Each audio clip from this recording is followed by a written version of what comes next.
Hello everyone, आज हम जैकबोर्ड compartmental improvement exam के लिए साइंस के लिए most important VVI objective question करने वाले हैं, जो आपके एग्जाम के लिए काफी हेल्पफुल रहेगा। तो चलिए स्टार्ट करते हैं। क्वेश्चन नंबर 1 से टाइम वेस्ट बिल्कुल नहीं करेंगे क्योंकि हमारा 8 तारीख को पेपर है साइंस का।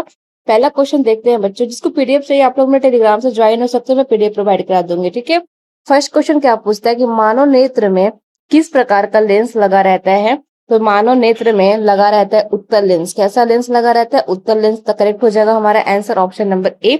आगे बढ़ते हैं क्वेश्चन नंबर 2 के साथ में। ये भी क्वेश्चन देखो बहुत ज्यादा इंपॉर्टेंट है। आंख के रंगीन भाग को क्या कहते हैं? तो आंख के रंगीन भाग को कहा जाता है आयरिश। क्या बोलते हैं? आयरिश इसको बोलते हैं। ऑप्शन नंबर बी करेक्ट कर लीजिएगा। चलिए नेक्स्ट क्वेश्चन देखते हैं। मानव नेत्र जिस भाग पर किसी वस्तु का प्रतिबिंब बनाते हैं वो भाग कौन से हैं?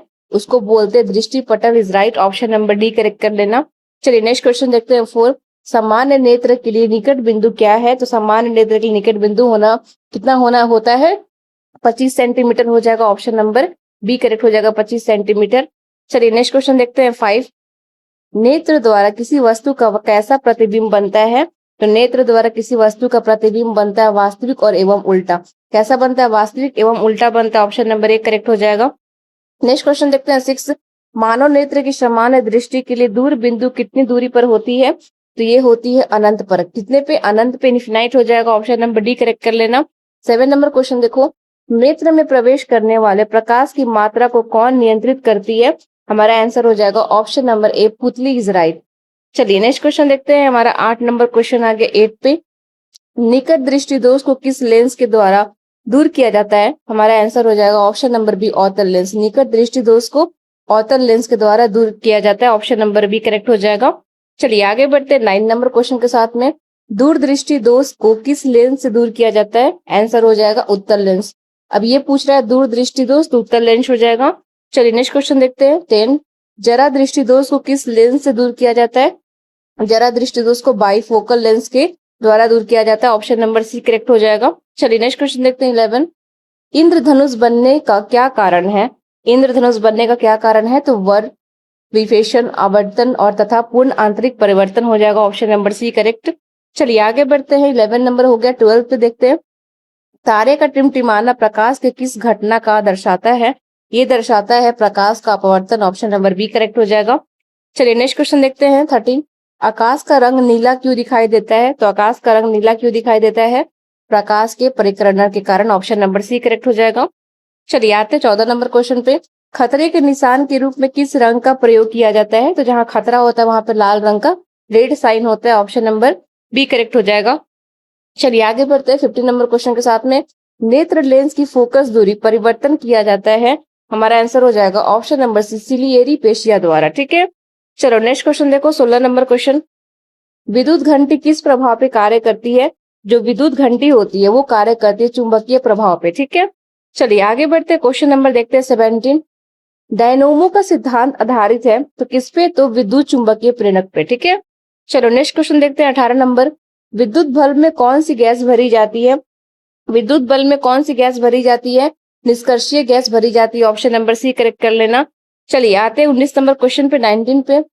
विद्युन्मय तार का रंग कैसा होता है? तो ये होता है लाल रंग का, रेड कलर का। ऑप्शन नंबर बी करेक्ट हो जाएगा। क्वेश्चन नंबर 20 देखते हैं। घरेलू विद्युत परिपथ में उदासीन तार का रंग होता है तो ये कौन सा कलर का होता है? ये होता है काला कलर का, ब्लैक कलर का।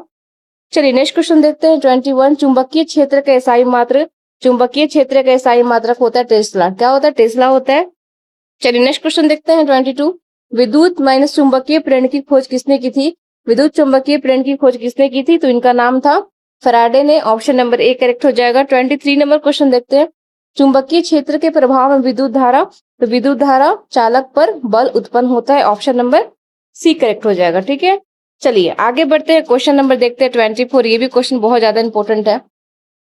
चुंबकीय द्वारा धारावाही पर लगाए गए बल की दिशा ज्ञात की जाती है तो कैसे? तो हमारा आंसर हो जाएगा फ्लूमिंग के वाम हस्त नियम से। ठीक है। चलो 25 नंबर क्वेश्चन देखते हैं। निम्नलिखित में से कौन सा नवीकरणीय ऊर्जा स्रोत नहीं है? नहीं है तो कोयला क्या है? एक नवीकरणीय ऊर्जा स्रोत नहीं आता है। चलिए नेक्स्ट क्वेश्चन देखते हैं यहाँ पे 26। गर्म जल प्राप्त करने के लिए हम सौर ऊर्जा का उपयोग किस दिन नहीं कर सकते हैं? तो हम किस दिन नहीं कर सकते हैं? तो हमारा आंसर हो जाएगा बादलों वाला दिन। जब बादलों वाला दिन होता तो हम लोग नहीं कर सकते। 27 देखो, निम्नलिखित में से कौन सा जैव मात्रक ऊर्जा स्रोत का उदाहरण नहीं है? हमारा आंसर हो जाएगा नाभिकीय ऊर्जा इज राइट। चलिए आगे बढ़ते 28 के साथ। जितने ऊर्जा स्रोत हम उपयोग में लाते हैं उनमें से अधिकांश सौर ऊर्जा को निरूपित करते हैं। निम्नलिखित में से कौन सा ऊर्जा स्रोत अनंत सौर ऊर्जा से विपरीत नहीं है? नहीं है पूछ रहा है, तो हमारा आंसर हो जाएगा ऑप्शन नंबर सी, नाभिकीय ऊर्जा इज राइट। चलिए नेक्स्ट क्वेश्चन देखते हैं 29। सौर सेल बनाने के लिए किस तत्व का उपयोग किया जाता है? तो सौर सेल बनाने के लिए पूछ रहा है, तो हमारा आंसर हो जाएगा सिलिकॉन का इस्तेमाल किया जाता है। Silicon is right. चलिए क्वेश्चन नंबर आता है 13 पे। यूरेनियम से प्राप्त ऊर्जा है, तो हमारा आंसर हो जाएगा नाभिकीय ऊर्जा प्राप्त होता है यूरेनियम से। चलिए नेक्स्ट क्वेश्चन देखते हैं 31। निम्नलिखित में कौन सी ऊर्जा समुद्र से प्राप्त नहीं होती है? समुद्र से प्राप्त नहीं होती है तो भूतापीय ऊर्जा हो जाएगा ऑप्शन नंबर डी। चलो नेक्स्ट क्वेश्चन देखते हैं 32। महासागरीय तापीय ऊर्जा का कारण है, आंसर हो जाएगा ऑप्शन नंबर ए, महासागर में विभिन्न स्तरों पर ताप में अंतर। चलिए आगे बढ़ते हैं क्वेश्चन नंबर 33 के साथ। चिपको आंदोलन का मुख्य उद्देश्य क्या है? हमारा आंसर हो जाएगा ऑप्शन नंबर डी, जंगलों को काटने से बचाना। चिपको आंदोलन का क्या था? मुख्य उद्देश्य था, वहां पर लोग जब पेड़ कटाई हो रहा था चिपक गए थे पेड़ से। 34 नंबर देखते हैं। चिपको आंदोलन किसने नेतृत्व में था? चिपको आंदोलन किसके नेतृत्व में था? ये किसके नेतृत्व में था? तो हमारा आंसर हो जाएगा सुंदरलाल बहुगुणा इनका नाम था। आते हैं क्वेश्चन नंबर 35 के साथ में। निम्नलिखित में कौन सा बड़े बांध बनाने का लाभ नहीं है? नहीं है तो जैव विविधता में कमी, ऑप्शन नंबर सी करेक्ट हो जाएगा। 36 नंबर क्वेश्चन देखते हैं। जीवाश्म ईंधन का अपूर्ण दहन से उत्पन्न अधिक वैशाल उत्पाद है, तो हमारा आंसर यहाँ पे हो जाएगा option number C, carbon monoxide is right. Question number आगे बढ़िए 37 पे। खादीन पाए जाते हैं, तो खादीन पाए जाते हैं राजस्थान में खादीन पाया जाता है, ऑप्शन नंबर ए करेक्ट हो जाएगा। नेक्स्ट क्वेश्चन देखते हैं। गंगा एक्शन प्लान कब शुरू हुआ था? ये शुरू हुआ था 1985 में, ऑप्शन नंबर हमारा बी करेक्ट हो जाएगा। चलिए क्वेश्चन नंबर आते हैं 39 में। बेतला राष्ट्रीय उद्यान किस राज्य में अवस्थित है? तो ये अवस्थित है झारखंड में, ऑप्शन नंबर बी करेक्ट हो जाएगा, आपको पता होना चाहिए। चलिए 40 में आते हैं। सरदार सरोवर बांध किस नदी पर बनाया गया है? हमारा आंसर हो जाएगा ऑप्शन नंबर सी, नर्मदा नदी। क्वेश्चन नंबर देखते हैं आगे 41। टेहरी बांध किस नदी पर बनाया गया है? ये बनाया गया गंगा भागीरथी नदी, ऑप्शन नंबर करेक्ट हो जाएगा ए। 42 देखो, चिपको आंदोलन कब प्रारंभ किया गया था? चिपको आंदोलन कब प्रारंभ किया गया था? 1970 में, 1970 में, ऑप्शन नंबर ए करेक्ट हो जाएगा। 43 नंबर क्वेश्चन देखते हैं। चिपको आंदोलन का संबंध गढ़वाल के किस गांव से है? तो इसका संबंध किस गांव से है पूछ रहा है, हमारा आंसर हो जाएगा ऑप्शन नंबर है रेनी से। इस गांव का नाम है रेनी, क्या नाम है? रेनी इस गांव का नाम है। क्वेश्चन नंबर देखते हैं 44। विश्वई लोग किस वृक्ष के संरक्षण के लिए प्रसिद्ध है? ये प्रसिद्ध है खेजड़ी वृक्ष के लिए। चलिए आगे बढ़ते 45 के साथ में। जैव विविधता के विशिष्ट स्थल क्या है? तो क्या है? जंगल, क्या है? वन, जंगल। क्वेश्चन नंबर 46 देखते हैं। किस दर्पण में वास्तविक फोकस होता है? तो किस दर्पण में होता है? तो अवतल दर्पण हो जाएगा, ऑप्शन नंबर ए करेक्ट हो जाएगा। क्वेश्चन नंबर 47 देखते हैं। मोटर वाहन के सामने कौन सा दर्पण लगा होता है? ये लगा होता है अवतल दर्पण, ठीक है। 48 नंबर क्वेश्चन पे देखो। यदि एक लेंस की क्षमता 2D है तो इसकी फोकस दूरी क्या होगी? इसकी फोकस दूरी 25 सेंटीमीटर हो जाएगी, 50 सेंटीमीटर हो जाएगी, 50 सेंटीमीटर हो जाएगी, ऑप्शन नंबर सी करेक्ट हो जाएगा। चलिए आगे बढ़ते हैं 49 के साथ में। निम्नलिखित में से किस माध्यम का अपवर्तनांक अधिकतम है? तो किसका? तो ऑप्शन नंबर हीरा का हो जाएगा, हीरा इज राइट। 50 नंबर क्वेश्चन देखते हैं। प्रिज्म द्वारा प्रकाश का कौन सा परिघटना घटती है? तो यहाँ पे हमारा वर्ण विक्षेपण हो जाएगा, ऑप्शन नंबर सी करेक्ट। चलिए 51 पे आ जाता है। जरा दृष्टि दोष किस प्रकार के लेंस द्वारा दूर किया जाता है? तो ये दूर किया जाता है द्विफोकसीय लेंस के द्वारा। चलिए नेक्स्ट क्वेश्चन के साथ बढ़ते हैं 52। खतरे के निशान का रंग का बना होता है? तो ये बना होता है लाल रंग का। चलिए आगे बढ़ते हैं और देखते हैं 53 नंबर क्वेश्चन को। देखो, विभवांतर का इकाई मात्रक पूछ दिया, हमारा आंसर हो जाएगा वोल्ट होता है। चलिए नेक्स्ट क्वेश्चन देखिए 54 को। विद्युत परिपथ में धारा की माप के लिए किसका उपयोग किया जाता है? तो किसका उपयोग? तो हमारा अमीटर का उपयोग होता है, ऑप्शन नंबर करेक्ट हो जाएगा हमारा यहाँ पे सी, ठीक है। चलिए नेक्स्ट क्वेश्चन देखते हैं 55 को। किसी बल्ब के 1 मिनट में 120 कूलम्ब का अवदेश प्रवाहित होता है, तो प्रवाहित धारा का मान कितना होगा? तो प्रवाहित धारा का मान हो जाएगा 2A, ऑप्शन नंबर करेक्ट हो जाएगा यहाँ पे बी। चलिए 56 में आ जाइए। गंधक एक क्या है? तो गंधक एक अधातु है, क्या है? अधातु है। नॉन मेटल है। चलिए आते हैं 57 पे। शीशा और टीना का मिश्र धातु कहलाता है तो क्या कहलाता है? सोल्डर। ठीक है। चलिए 58 नंबर क्वेश्चन पे आइए। यहाँ पे दिया गया है CnH2n+2 किसका सामान्य सूत्र है पूछ रहा है। हमारा आंसर हो जाएगा एल्केन का। ठीक है। चलिए क्वेश्चन नंबर 59 पे आ जाइए। एल्डिहाइड का प्राकृतिक समूह है तो क्या हो जाएगा? ऑप्शन नंबर हमारे यहाँ पे CHO हो जाएगा। चलिए क्वेश्चन नंबर 60 पे आ जाइए। एथेनॉल सोडियम का अभिक्रिया कर कौन सा गैस बनाता है? तो हमारा आंसर हो जाएगा बच्चों H2 इज राइट। चलिए क्वेश्चन नंबर 61 पे आ जाते हैं। आधुनिक आवर्त सारणी में आवर्तों की संख्या कितनी होती है? आंसर हो जाएगा ऑप्शन नंबर A 7 होती है। ठीक है।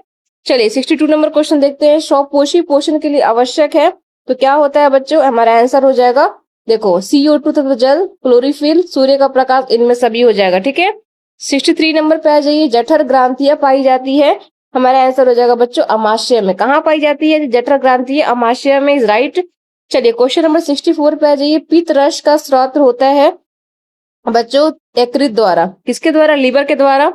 फिर 65 देखिए। सबसे छोटी अंशस्रावी ग्रांथि कौन सी सबसे छोटी पूछ रहा है बच्चों? तो ये पिट्यूटरी हो जाएगा। Option number C is correct. 66 देखिए। घेगा रोग पनपता है तो बच्चों किसके द्वारा? तो आयोडीन की कमी के द्वारा घेगा रोग होता है। ठीक, घेंगा रोग इसको बोलते हैं। चलिए 67 पे आ जाइए। परागकोश में क्या पाए जाते हैं? तो बच्चों परागकोश में परागणकण पाए जाते हैं। चलिए आगे बढ़ते हैं। क्वेश्चन नंबर 68 देखते हैं। मानव में निषेचन की क्रिया कहाँ होती है? तो बच्चों कहाँ पे होती है? ऑप्शन नंबर हमारा हो जाएगा फैलोपियन नालिका में। ठीक है। 69 देखिए। किसी जीव की जीनी संरचना कहलाती है तो बच्चों कहलाती है जीनोटाइप। ठीक है। चलिए 69 हो गया। 70 पे आ जाइए। एक स्त्री में कौन से लिंग गुणसूत्र मिलते हैं? तो बच्चों आंसर हो जाएगा XX इज राइट। चलिए आगे बढ़ते हैं। 71 के साथ में जैव अवधारणा करने वाला रसायन है तो बच्चों हमारा आंसर हो जाएगा DDT। चलिए क्वेश्चन नंबर 72 पे आ जाते हैं। बाघ उपभोक्ता है तो बच्चों आंसर हो जाएगा हमारा तृतीय पोषी स्तर। ऑप्शन नंबर C करेक्ट कर दीजिएगा। 73 में आ जाते हैं। चिपको आंदोलन कब प्रारंभ किया गया था बच्चों? चिपको आंदोलन प्रारंभ किया गया था 1970 में। एक दो क्वेश्चन रिपीट हो गया है। चलिए 74 देखिए। पवन चक्की से उपयोगिक ऊर्जा प्राप्त करने के लिए पवन न्यूनतम वेग होनी चाहिए तो बच्चों कितनी होनी चाहिए? तो 15 किलोमीटर पर आवर। ठीक है। चलिए आते हैं 75 में। जल विद्युत संयंत्र किस ऊर्जा को विद्युत ऊर्जा में रूपांतरित करता है? तो किसमें करता है? तो हमारा आंसर हो जाएगा बच्चों यहाँ पे स्थितिज ऊर्जा। ऑप्शन नंबर D करेक्ट कर लीजिएगा। तो बच्चों यहाँ पे 75 नंबर क्वेश्चन हमारा कंप्लीट होता है। इसके बाद हम लोग नेक्स्ट पार्ट में आएंगे तो 200 ऑब्जेक्टिव क्वेश्चन करने वाले हैं और आपके 75 में से 75 में से कितने ऑब्जेक्टिव सही हुए मुझे कमेंट करके बताइएगा। और जिसको इंग्लिश में चाहिए क्वेश्चन आप लोग मुझे कमेंट में बता सकते हो किस सब्जेक्ट का आपको इंग्लिश में चाहिए, हिंदी में चाहिए। मैं फिर से उस अकॉर्डिंग वीडियो लेकर आऊंगी। ठीक है। तब तक के लिए एक लाइक और शेयर सब्सक्राइब जरूर कर दीजिएगा। मिलते हैं नेक्स्ट वीडियो के साथ में।